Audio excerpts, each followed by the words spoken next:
Your Excellency, the President of Namibia, Your Excellency Haji Gyambo, Your Excellencies, Ministers, CEOs, and all of you, I bring you greetings from Uganda. I am standing here to represent His Excellency, the President of Uganda, President Yoweri Museveni, who would have loved to be here. But it has given me an opportunity to address you, standing in the shoes of my president. I want to thank you, Mr. N.J. Ayuk, and your team for having organized this very important Energy Week.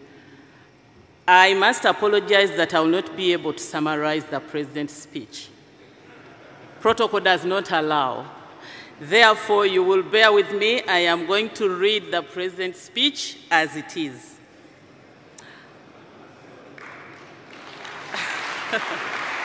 Thank you. Thank you very much. And I know that on the program, I'll have my own time to say my own words. Thank you. It is my pleasure to once again deliver a keynote address at the African Energy Week, having done so last year, a few months after the announcement of the final investment decision for Uganda's oil and gas project.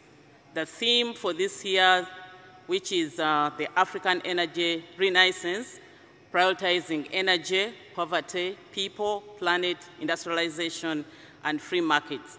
It speaks to the fundamentals that Africa should address to improve the lives of our people and transform society. I want to thank the African Energy Chamber, under the leadership of Mr. N.J. Ayuk, for consistently organizing the African Energy Week, which is serving as a continuous reminder of the obligation that we have to ensure energy access and security for our people. As Uganda continues to participate at this conference, because of the opportunity it provides in enhancing dialogue on the important subjects of energy and development, I'd like to pledge continued participation on behalf of my country. You will agree with me that energy is central to the socio-economic transformation of any society, and therefore Africa being the least developed continent on the globe, it needs to take deliberate steps to ensure energy access and security. We have continuously observed that you cannot have a constructive discussion on development without underlying the importance of energy, because when people are poor, they are a threat to the environment. And on the other hand, when people are better socio-economically, they are able to afford cleaner sources of energy like LPG and electricity, thereby preserving the environment. This is evident from the correlation between per capita electricity consumption and Human Development Index. So to safeguard our environment, there is need to assist our people to get out of poverty, and one of the surest ways of achieving this is by pursuing industrialization, which requires adequate energy. Uganda is progressing with the development of oil and gas resources with a target of first oil by 2025. The aim for us is to use oil and gas to provide revenues which will help to invest in infrastructure and industrialization to get the people out of poverty. In addition, we are scaling up the adoption of clean cooking in the country, including the use of LPG, which is in line with our strategic goal to promote clean energy. In this regard, I have recently issued an executive order stopping the cutting down of trees and burning of charcoal in the northern part of our country to save the forests. We are cognizant of the ongoing debate on climate change and greenhouse emissions. However, as a country, Uganda is lucky that its energy mix is dominated by renewables like hydropower, 86%, solar, geothermal, and biomass. Our strategy, therefore, is to continue developing more of these renewable energy resources while harnessing our oil and gas, which will provide the much-needed revenues for development, and also LPG that will help in saving forests and improving the livelihood of our people. You will note that only 10% of the Albertine Graben of Uganda is licensed for petroleum development, and other potential basins are also under consideration. Investors are welcome to invest in Uganda's oil and gas sector. There have been concerns that oil and gas may become obsolete in the near future. However, recent projections show a continued increase in the demand for petroleum in the near and medium term. Besides, we also know that apart from the transportation sector, there are several other uses of petroleum resources, including fuel oils for heating and electricity generation, asphalt and road oil, and feedstocks for making chemicals, plastics, fertilizers, pharmaceuticals, explosives, and synthetic materials, among others. Due to the multi-purpose use of the petroleum products now and in the future, the global average demand for petroleum is projected to increase from 97.1 million barrels per day in 2022 to 105.7 million barrels a day by the year 2030. The key issue to address is penetration of cleaner technologies in Africa that are environmentally friendly. To consolidate our achievements and further define our strategy, Uganda has recently passed the Energy Policy 2023, whose vision is to achieve universal access to sustainable, affordable, and quality energy services for all Ugandans by 2040. This is aligned with the National Development Plan 3 through the Sustainable Energy Program, which reaffirms that the availability of sustainable energy services is critical for economic growth, for poverty reduction, and as well as the social and cultural transformation of the society. The energy policy for Uganda of 2023, therefore, aims at ensuring a sustainable, adequate, affordable, competitive, secure, and reliable supply of energy at the least cost geared to meet national needs while protecting and conserving the environment.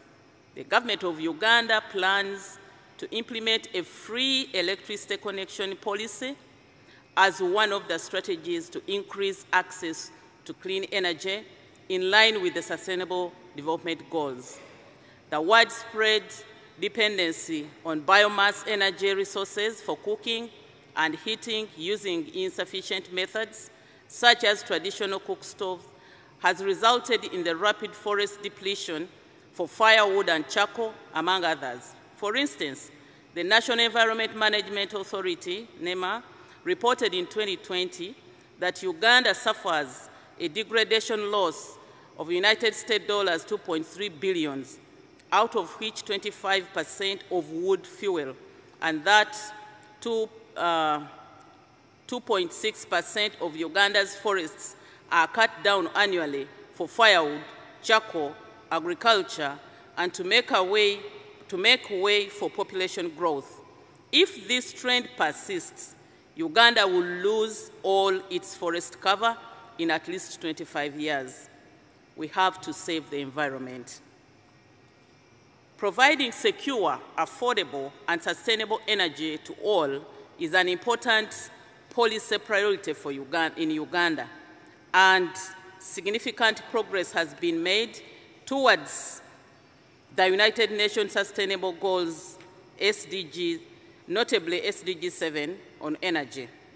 The Uganda Vision 2040 states, Uganda aspires to have access to clean, affordable, and reliable energy sources to facilitate industrialization.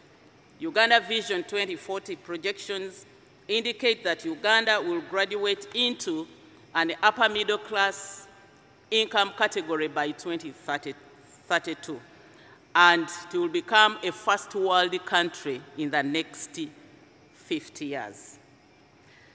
The panacea to Africa's underdevelopment is industrialization. And to attain industrialization, there is need for adequate and affordable electricity. In Uganda, we have embarked on a journey of lowering the cost for power for industrial use to 5 US cents per kilowatt hour. And we believe shall be able to stimulate industrialization, which will create jobs for the people and enhance manufacturing to enable us substitutes for what we are currently importing. I am glad that we finally succeeded in establishing the African Continental Free Trade Area, which is the world's largest free trade area, bringing together 55 countries of the African Union and 80 regional economic communities to create a single market for the continent, which with the main purpose of enabling the free flow of goods and services across the continent and boosting the trading positions of Africa in the global market. This will be achieved by eliminating barriers to trade in Africa so as to significantly boost intra-Africa trade, particularly trade in value-added production and trade across all sectors of Africa's economy. However, without industrialization and value addition, this will remain a dream, and as we are all aware, industrialization and value addition require energy. As a country, Uganda boasts of enormous investment opportunities in petroleum and energy, including geothermal, energy generation, mini-grids, solar energy industry, wind energy generation, hydro energy generation, electricity transmission and distribution network systems, nuclear energy investment, especially at the investment phase, and then nuclear energy generation. Uganda also provides a favorable investment climate characterized by political and economic stability.